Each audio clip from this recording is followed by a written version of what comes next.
So Omri kind of brought this unity, not Zimri, Omri, one of the Rees, brought this unity back into northern kingdom, into Israel, and established Samaria as the capital. So he, I guess in some ways did some good things to help the country, but they were still very much walking away from the Lord. He was still very bad. Just bad. Okay, so I think you guys are getting the idea, right? Are you getting the idea of what this is looking like? It's just, it's bad, okay? So when you think of the northern kingdom, when you think of Israel, just think bad. Yep. So, as Mick said, Omri had a son, and that son was Ahab. And so in the book of Kings, we had 11 chapters on Solomon.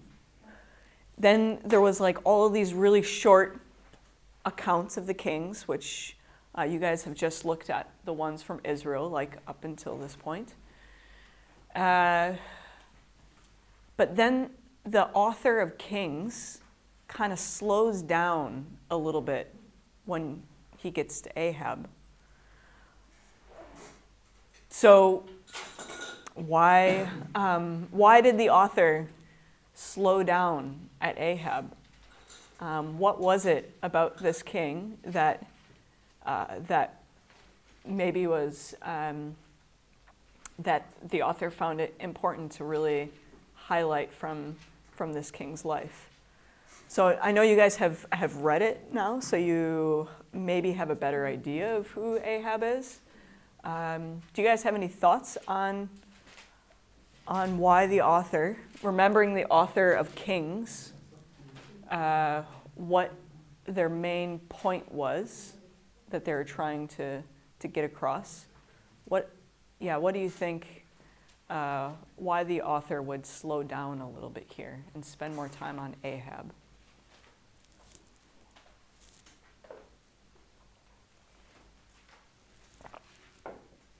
I think because it's interesting, his relationship with Jezebel.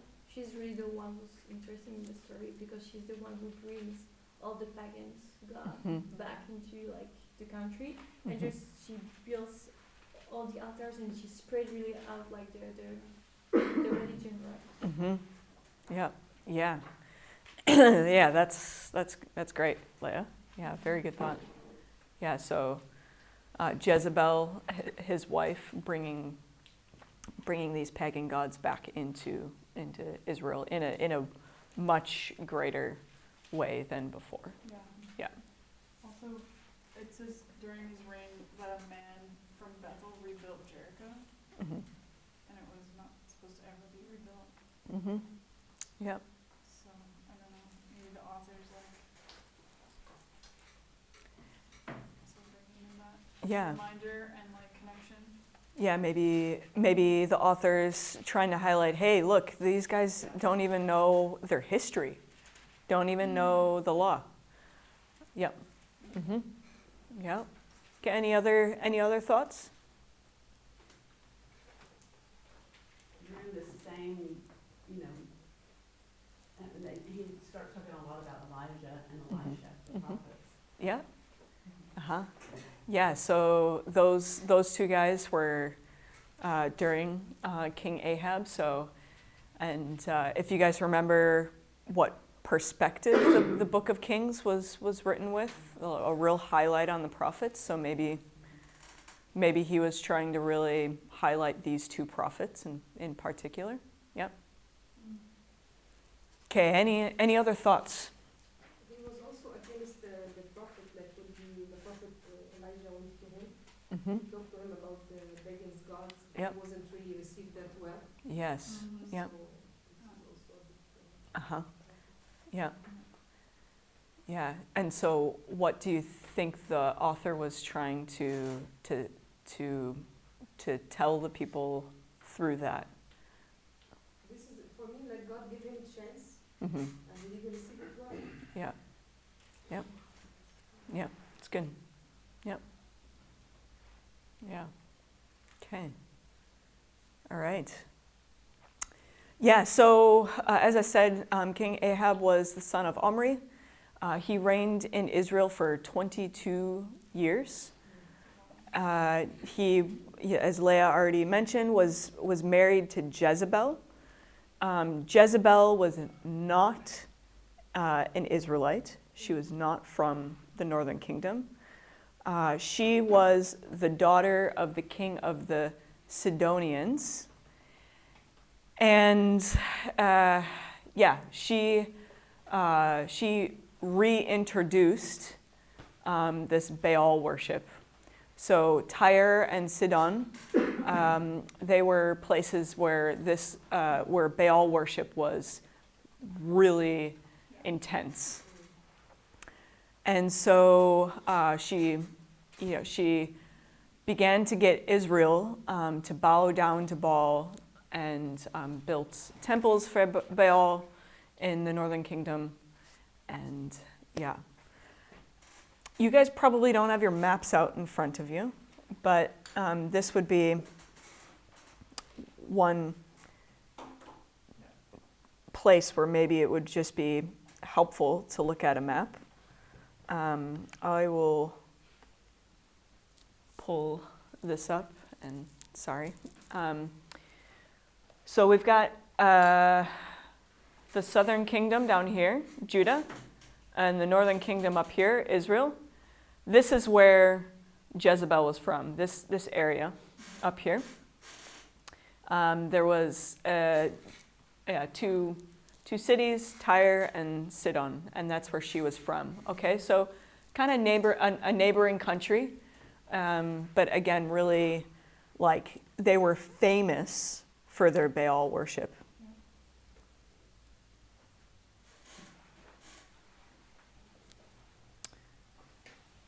Okay, so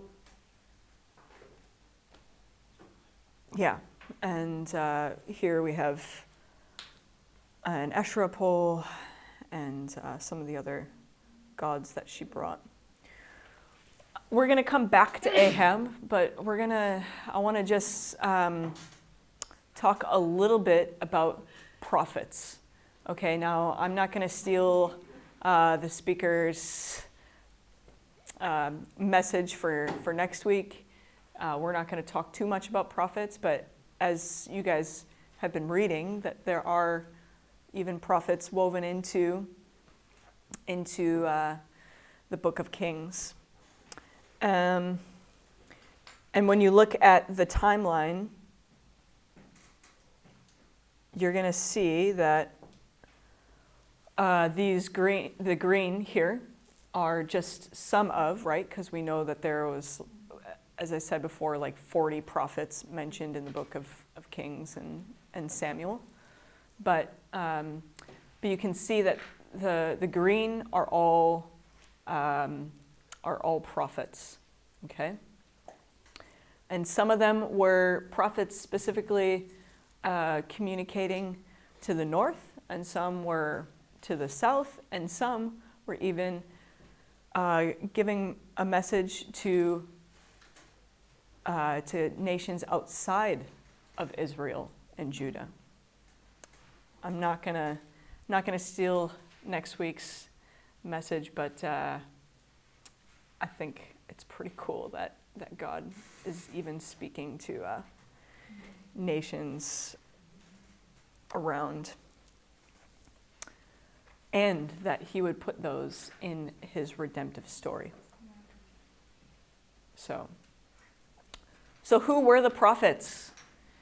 When you guys think of a prophet, what do you think about? God's voice. God's voice, okay? Warning. Warning, okay?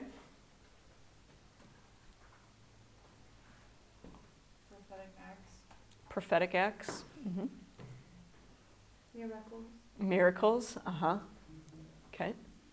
They also pay cost for their message as well. Paying a cost for their messages. Yeah. That's good. Yep. Yeah. This is a little bit of what I kind of think of.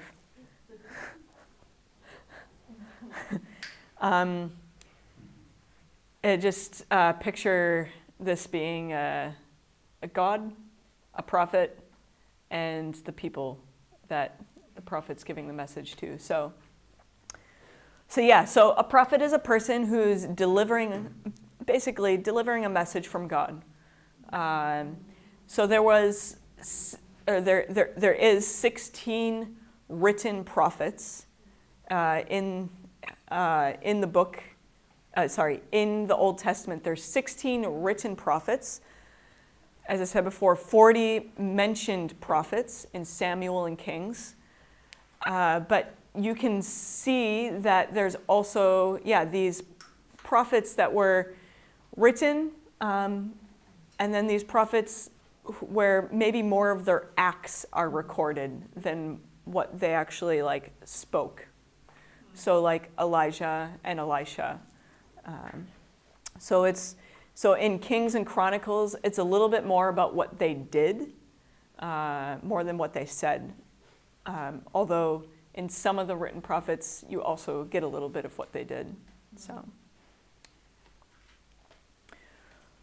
there's three main functions to the prophets. So one function is that they're really trying to enforce that covenant, remind people of that covenant that the Lord has made with his people. They're God's spokesman, meaning that they're giving a message to the people or to a person from Yahweh.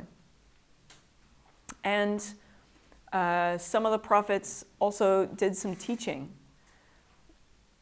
They taught so that people would repent, that they would turn from their ways and stay focused on the covenant and the law.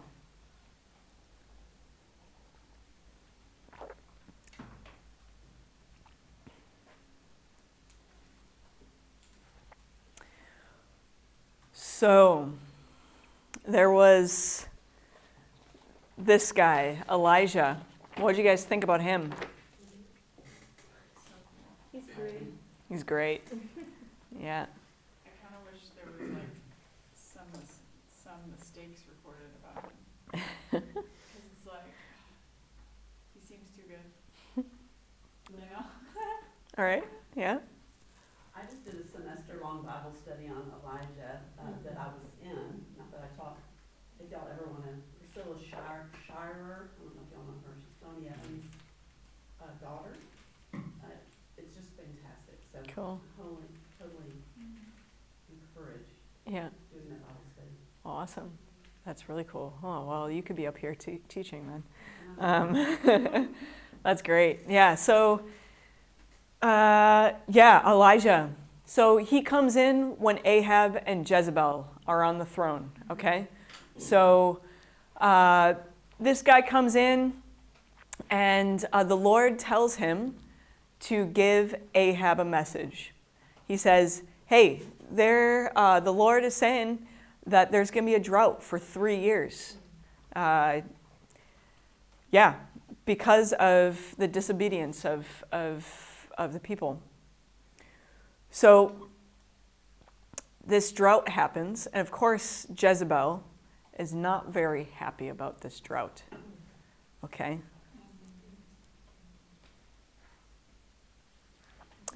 And Jezebel starts to go and kill all of the prophets that she can find, all the prophets of Yahweh.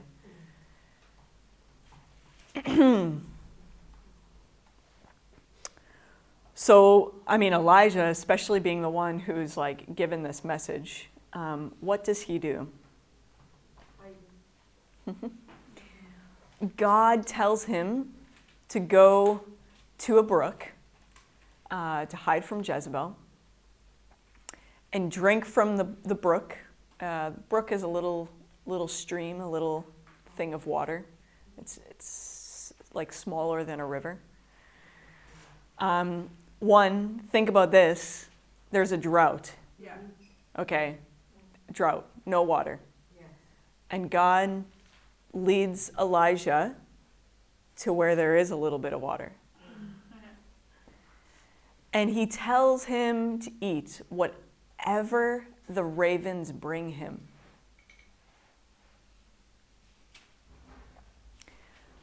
I don't know if you guys have thought about ravens. Be thick.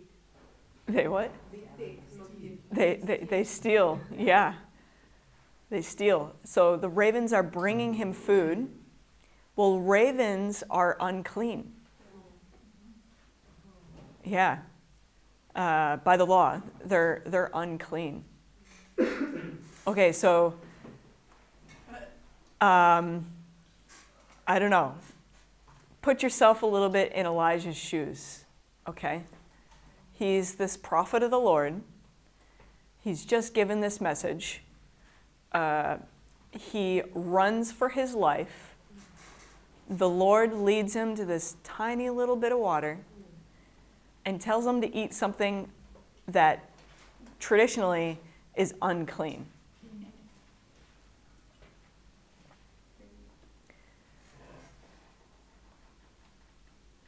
In case you guys want to look at where we are, we're in 1 Kings 17. So, in case you haven't found where we are. When I was going through this story, there was a couple things that the Lord was highlighting to me. And, Elijah, he was just being obedient. He was just doing what God was telling him to say, and doing what God was telling him to do. And here he is in this very uncomfortable situation. And are you willing to suffer or be uncomfortable in the call? And for some of you guys, I've been in ministry and in missions for a while. But for some of you guys, maybe you're just starting out, or maybe you have this idea of what that looks like. But I'm challenged with this question of, do you expect that because you're doing the Lord's work that you should be blessed?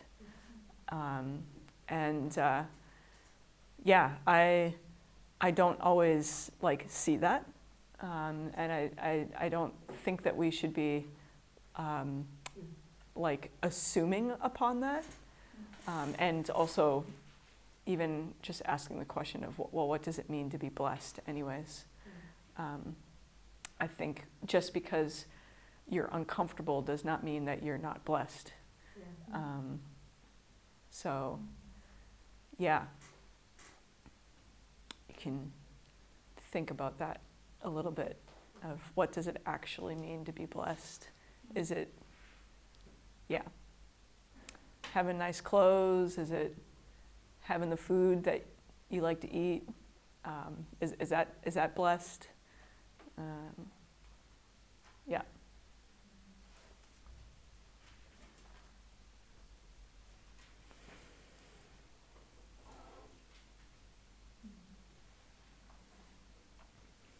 So, the drought is still going on, and Elijah is at this brook, and the Lord tells him to go on from there. And guess where the Lord leads him?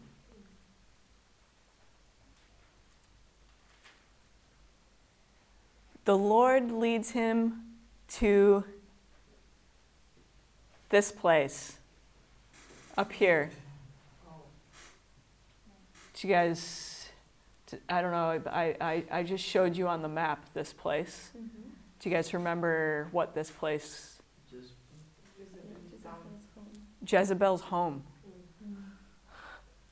Like, God leads Elijah to the place where the person who's trying to kill him is from. That's crazy. And who does he lead Elijah to? Can you guys look? A widow. Yes. A widow. Okay, let's think about the time. Elijah's a guy, and God leads him to this woman widow, okay, who is probably not a worshiper of Yahweh. More than likely, she's probably a worshiper of Baal, right? Because that's where she's from. And God leads him to this widow. I just, as I said to you on the first day in my story, I did the Word by Heart School, and we looked at the Gospel of Luke. And in Luke 4, Jesus talks about this story. And I remember getting there, and it's when Jesus walks into the synagogue in Nazareth, and basically the people that he knows, that he grew up with, are amazed that he can that he's saying what he's saying about setting the captives free. And he referenced this story, and I just remember thinking, man, I mean, at this point, I was like, I don't even know what this story is about. And the more and more that I go through this story in Kings, I'm like, wow. Oh, I cry. It just is so, it's so touching to me. So God leads Elijah to this widow, to a place that does not sound safe. And again, I would like to get us to think about, what does it actually mean to be safe? Is it what makes sense to us, or to our parents, or to society? Does God have the best clue on what is safe for you? So God leads him there.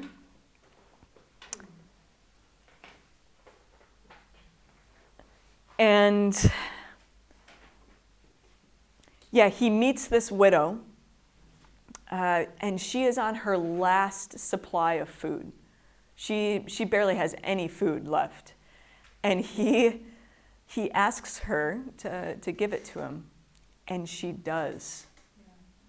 And God just multiplies the food, and it sustains not only Elijah, but it also sustains this widow and her son. And so we can trust God. We can trust that where he calls us is going to be safe. We can trust that where he calls us, he's going to sustain us.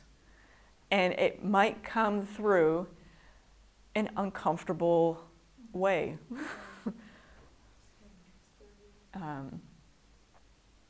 Some of you guys are in this process of praying through what it looks like to do missions and ministry long term, what it looks like to raise support and depend on God. And I just want to encourage you with this story, and there are many other stories, that God really is our sustainer. and he is our safe place. So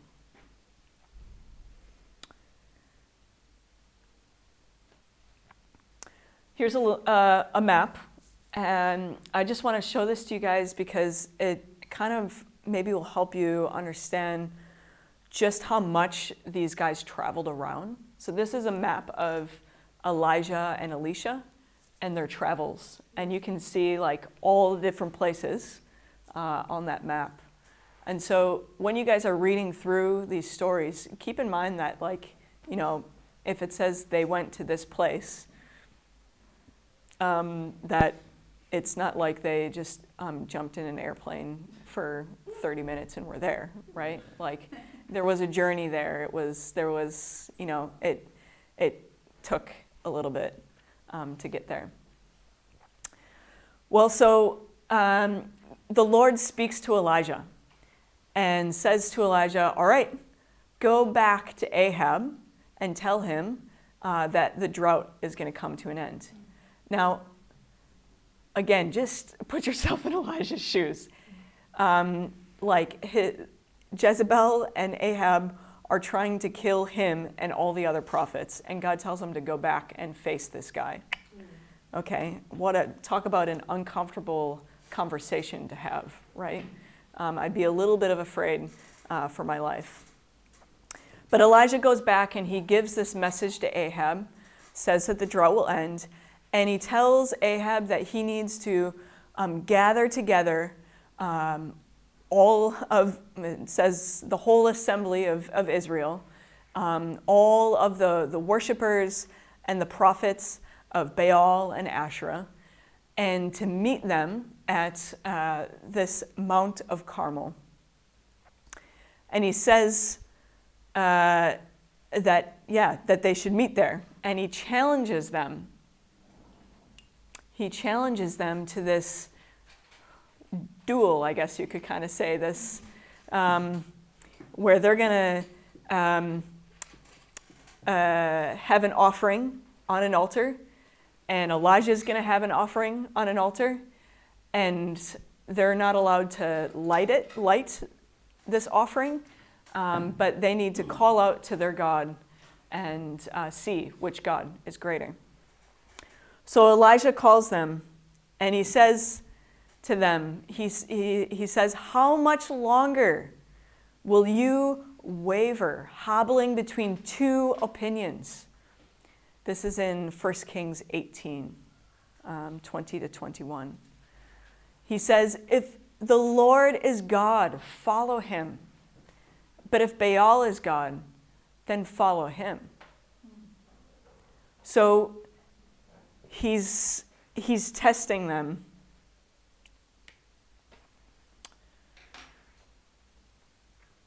And so this is a picture of Mount Carmel. Pretty rocky. I'm sure those stairs weren't there when Elijah was there. If you can spot the stairs. Yeah.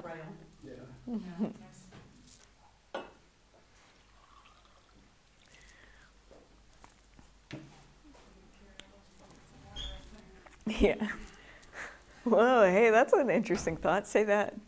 Oh, I was just saying, looking at this photo, if you think about the story of the test, and that Elijah was like challenging them even further, like, hey, 3 times pour buckets of water on the altar, yeah?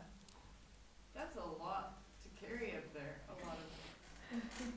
It's a lot of crates of water Love that it. you would have to get up there Yeah. on a mountain, on top of a mountain. Yeah. Especially it's hard to find the water in In the a drought. Yeah. I don't know where they were getting that water. I don't know where they find it. Some good historical background there. Yeah. That's really. But, yeah. Yeah. Just think about that. Yeah.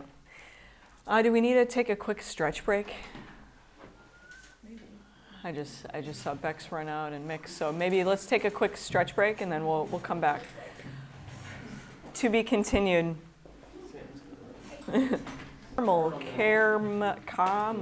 Carmel. On the top of Mount Carmel. And yeah, so the prophets of Baal are shouting, they're dancing around. Pause that for a moment. They're shouting, they're dancing around, they're cutting themselves, they're calling out to Baal to light their, to take their offering, to light their offering on fire. And they did this for hours, and nothing happened. Elijah, as Aaron said, comes and dumps water on the altar, on the offering that he built for Yahweh. Dumps the water on there. And then suddenly there's this flash from heaven. And this flash from heaven burns up the young bull and licks up all the water. Like, took it all. Pretty hard to start a fire when things are soaking wet, right? Pretty amazing. So, Yahweh looks awesome. And then the rain came.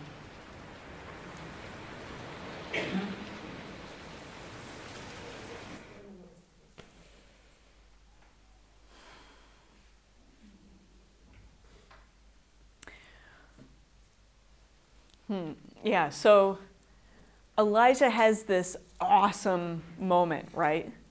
He just saw God just do this incredible miracle. This thing that showing the power and the realness of Yahweh.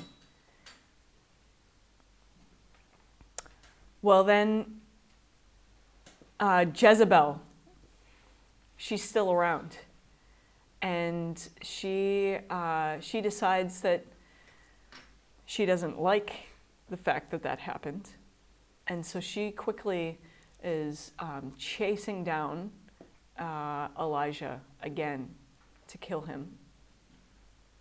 Okay, put yourself in Elijah's shoes.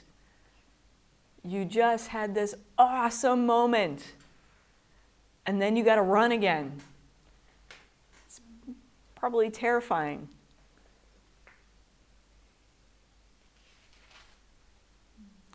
So Elijah had this super high moment, and then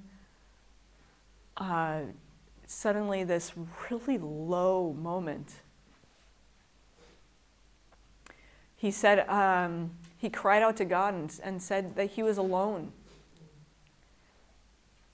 We actually know he wasn't alone, meaning that, he said, I'm the only prophet. I'm the only one left. He wasn't. There were other prophets, but he felt alone. And when I think about the many times in my life where I felt what were my lowest moments, it was often in those moments that I really think the enemy was trying to make me think I was alone. If the enemy can get us to think that we're isolated and to think we're alone, this is one way that I've seen the enemy, rob from people.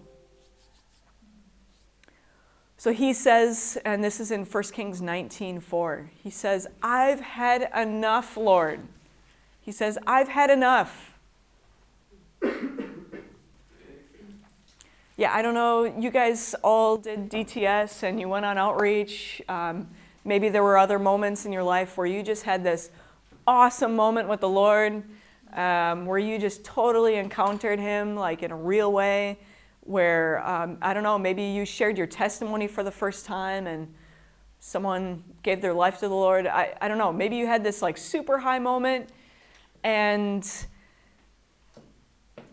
then you, I don't know, you go home or like you go back into work or I don't know, the DBS finishes and you're just like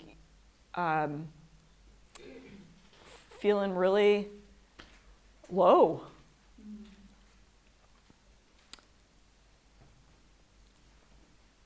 I think probably all of us can relate to have felt like that before. Where does Elijah go? Can you guys look?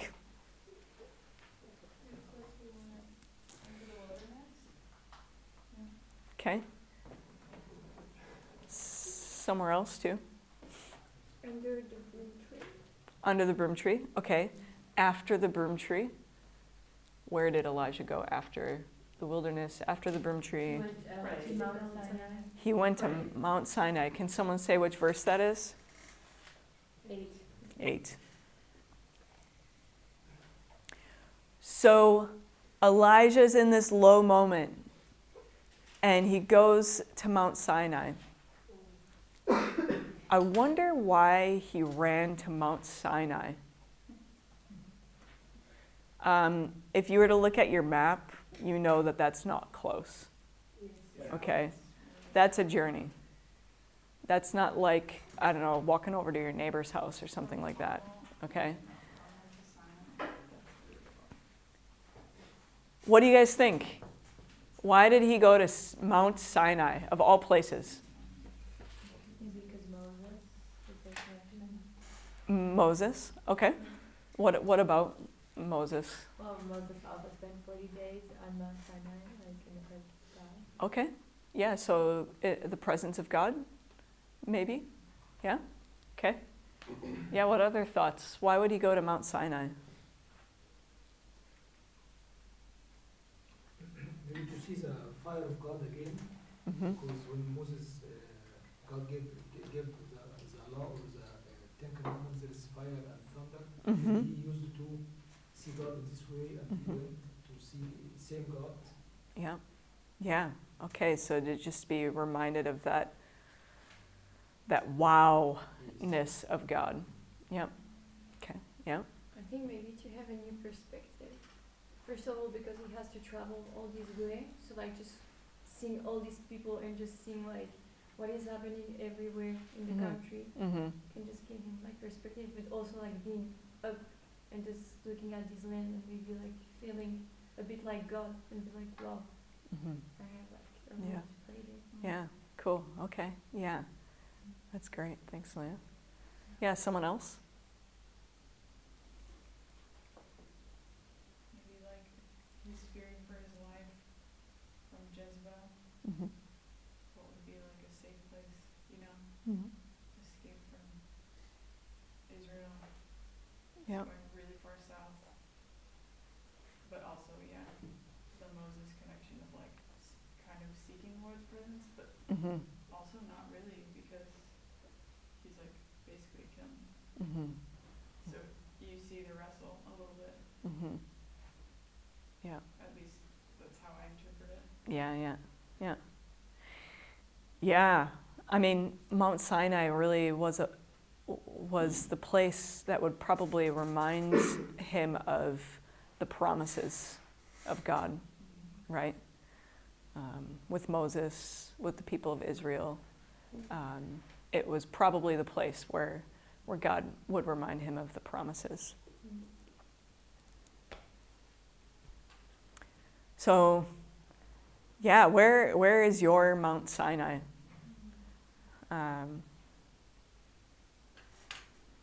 Yeah, is there a place, or maybe it's a scripture, maybe it's a picture on the wall, or I'm not really sure, but what or where is your Mount Sinai, the thing that reminds you of the promises of God in your life?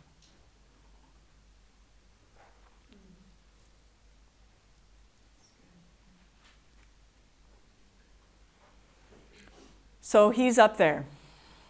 And now we're looking at 19, verse 9. So he's up there, and the Lord asks him a question. Someone read verse 9. What question does the Lord ask him? What are you doing here? What are you doing here? Do you think God knew the answer to that question? Yes. Yeah. Yeah, well then why did he ask that question? If He he, wants a conversation, He- a relationship uh-huh. with Elijah. Yeah, wants conversation, wants relationship. Yeah. So we see that God was not in the earthquake. He was not in the, was it fire? What else was there? Windstorm, right? What was he in? The gentle whisper.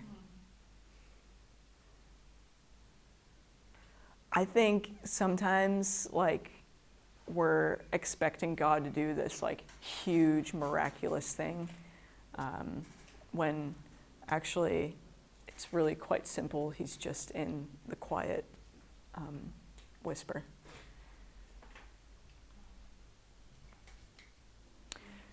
And what I think is cool about this little story is that God tells him that he's going to give him like a partner in ministry. And yeah, I like that. I'm a person who likes to be in team or do things with people, and so yeah, I think it's cool that God like recognized, okay, Elijah really needs a buddy. I'm gonna give him a buddy. And yeah, so yeah, so Elijah gets this buddy, Elisha, and they do some ministry together. They walk across the Jordan River on dry land together, and if you would like to just sit on that a little bit and think about the symbolicness of that, I'll leave that to your own time, but it's, does it sound similar to something? And yeah, Elisha knew that Elijah would be soon taken away, and so he asked him for this blessing of this double portion. And and so Elijah was then carried straight into heaven by this chariot of fire. Do you guys know when we see Elijah again?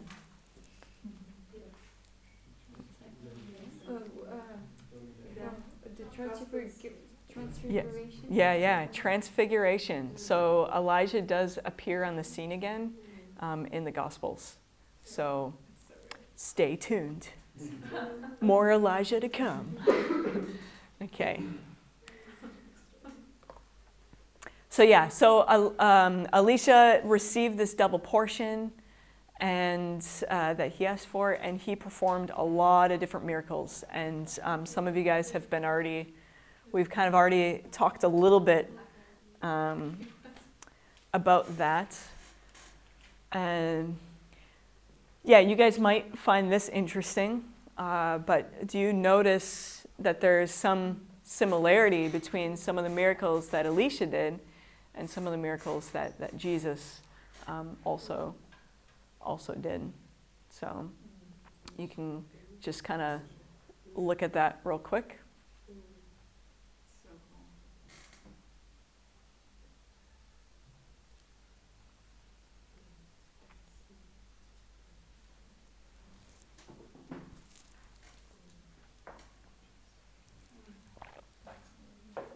cool. Okay. So, oh, yeah. And just story when Elijah and Elisha cross, or like by the Jordan. Mm-hmm. I remember, or they put 12 stones there, and like for them to remember like God's powerful hand. So maybe, like God, because it says God led them there, and so maybe God would like Elijah goes. So like Elisha might have had like, oh no, he's gone. Like put his hope in, or like Elisha put his hope in Elijah. And so maybe just seeing the stones remind him like it's God's powerful hand. Yeah, cool. Not Elijah that was doing it. That's cool. So it's like a good reminder. Yeah, that's a great thought. I haven't thought of that before. No, that's a great thought. Yeah, and I mean there was also the stones when Joshua went over to with the tribes. So the altar that they built. Okay. So Ahab's still here. He didn't go away. He's still around. So what happened to Ahab? So Syria, not Assyria, but Syria, or Aram, as some translations say. They were huge enemies with the nation of Israel, the northern kingdom. And they had about like 150 years of fighting against each other. I think that God was really trying to get their attention by Syria to repent, to get their attention and say, hey, like, if you guys don't turn away, it's going to get real bad.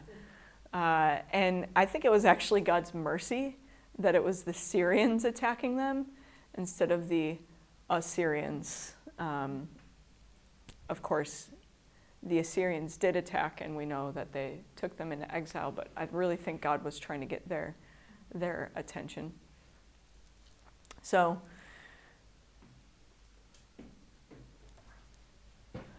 so Ahab had this opportunity.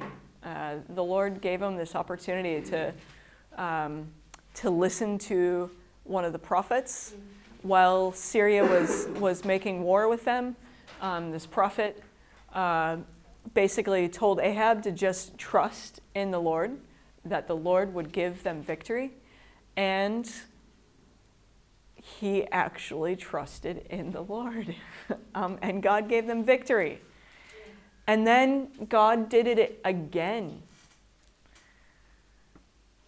And the second time that God gave them victory was a really unusual way for Israel to win.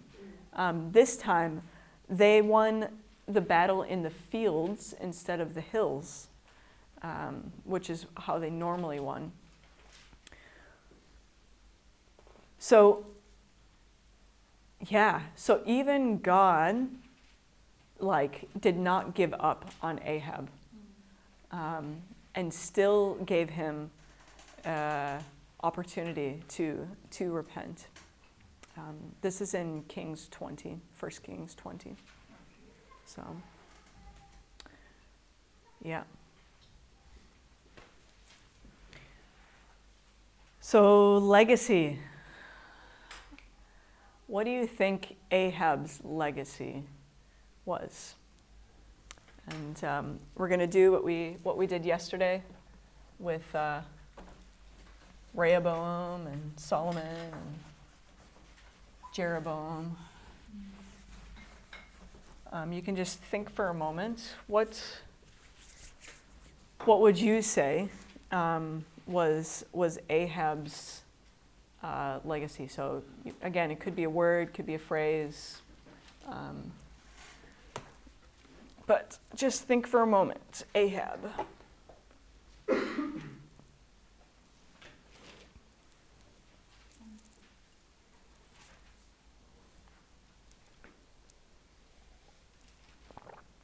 So when you have something, you can just grab one of the markers and put it up there.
Need someone else.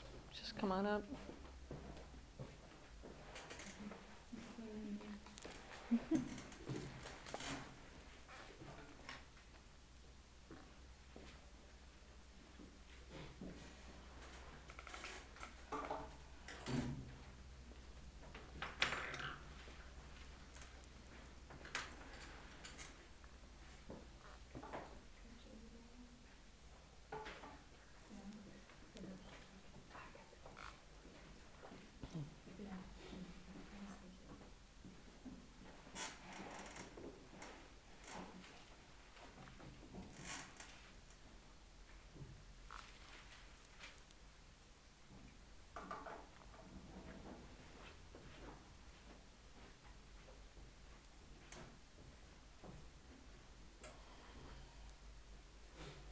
A few more things.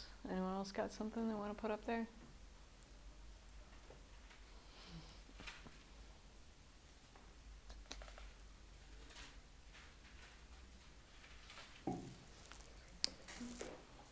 Oh.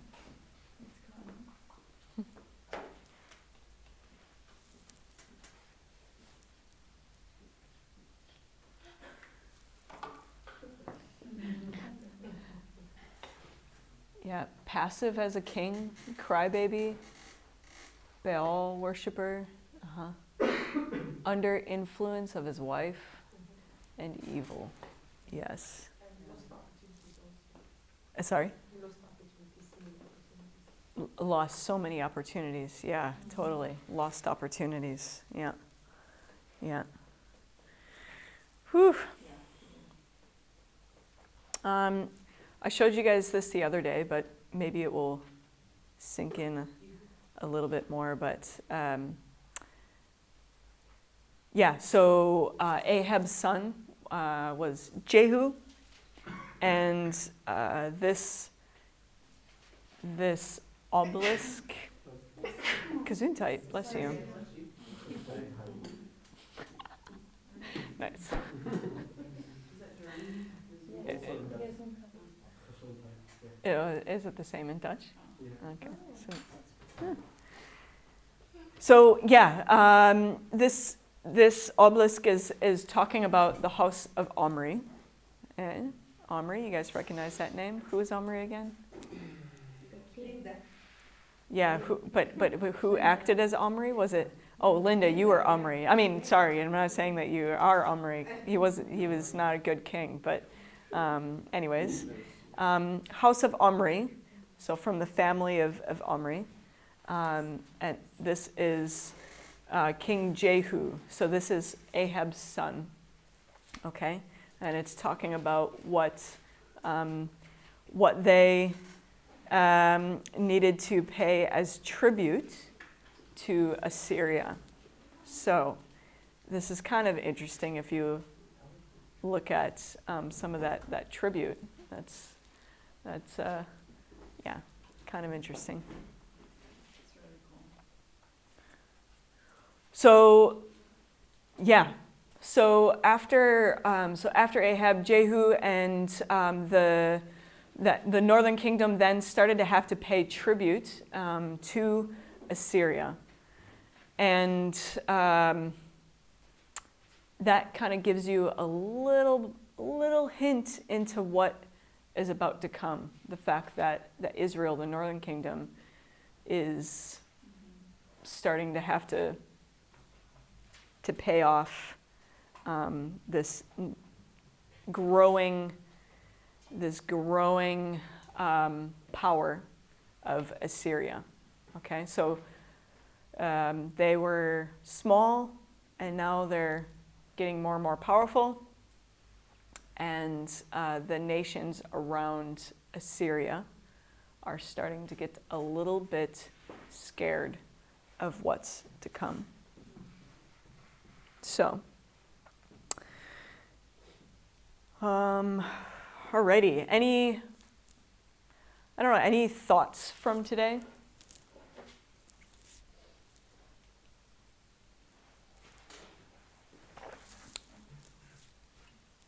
Yeah.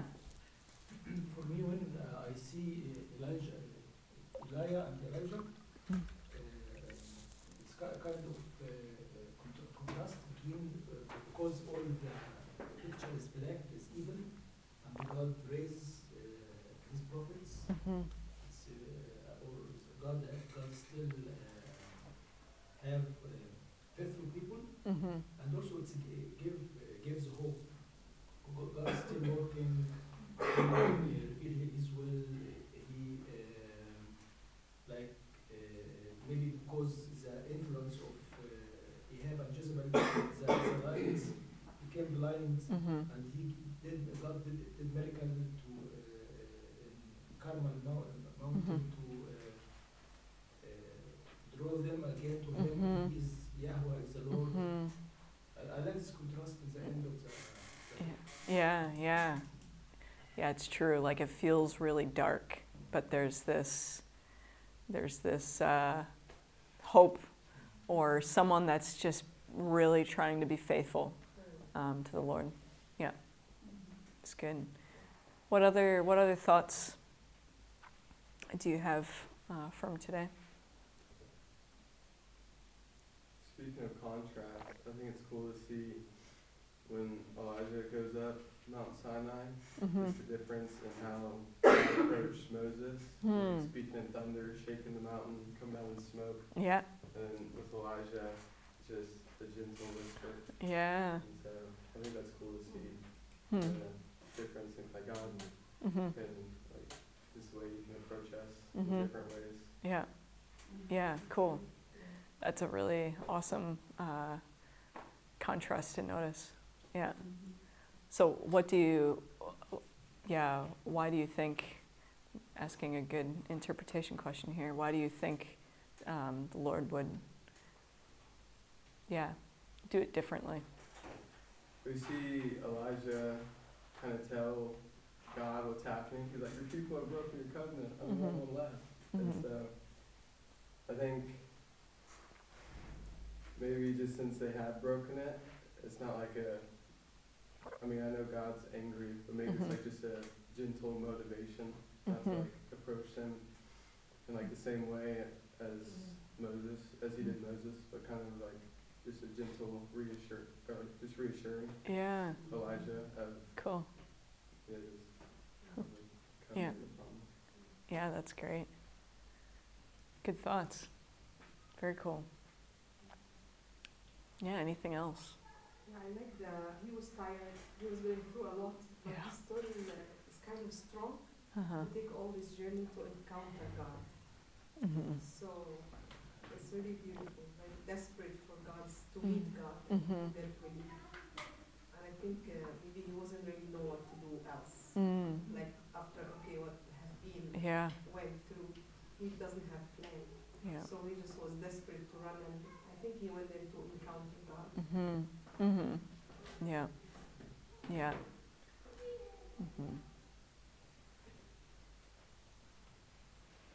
Yeah, Krystal. I really like the view of us and looking at the contrast and the decline that came to the north. And towards the end, there's this still hope that God is still there, wants to encounter his people. And and also the roles of the prophets in between the kings. Even though we know the end of the story, right? They're sent out into exile. Those guys are showing up. Come on, wake up. Take the opportunity to repent and turn and go back to the covenant. But overall, it is a dark story, but there's always this hope in between, even towards the end. They still, Elijah still encountered the presence of God in the mountain. It's truly amazing. Yeah. He's still there. Yeah, I just don't know the stubbornness of the people. Don't see it. Yeah. I really love the part the image of it by the ravens, right now, just before God was directing him. So you just go there, be there, as I just have commanded the ravens to bring food for you. That really touched me. Cool. Good. I like to also, made me think of kind of like what Dan Bauman shared with us this week, that, you know, God knew he was gonna use Elijah to do this amazing work and defeat all these prophets in Mount Carmel. But first, he just wanted to kind of give him this humble experience and being fed by the ravens, and then going to this widow, and you know, like you said, Krystal, like, wait a minute, why am I doing this? Yeah. And I thought you had called me to do this you know, big work of God that just built probably a lot of humility into him. And it's when true. God was ready, he used him powerfully. Yeah. Then at the end, he was tired, and and God met him in a different way. But Yeah. it's true of our lives. Yeah. Man, life really does have so many of those different moments. And I think, you know, I mean, I'm not like, I don't know, I'm not like really old, but I have had those moments where it's just like, whoa, you know, it's like, whoa. And I think we need to not be too terrified of those low moments. I think that thing of what I was saying, that I think that the enemy really wants us to think that we're alone in those moments. And I think that's when you need to really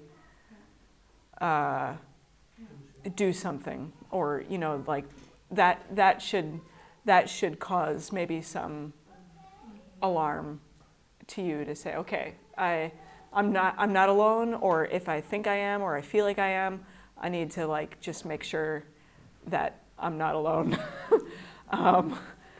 But I think we shouldn't be too terrified of those moments where we feel like we've had enough, because they come, and we just need to trust the Lord's working in our life, and that He will speak to us in the way that we need, right? The thunder or the quiet, gentle whisper. So, but for me, it goes to that thing of like, just that I really believe that the enemy just wants us to feel like we're alone when we're not. So, yeah. Cool. All right. Well, that's it from me today. Thank you, guys. Yeah. Yoo-hoo. So good. Man, I feel like thinking about a lot in those stories. There's so much in those stories of Elijah and Elisha.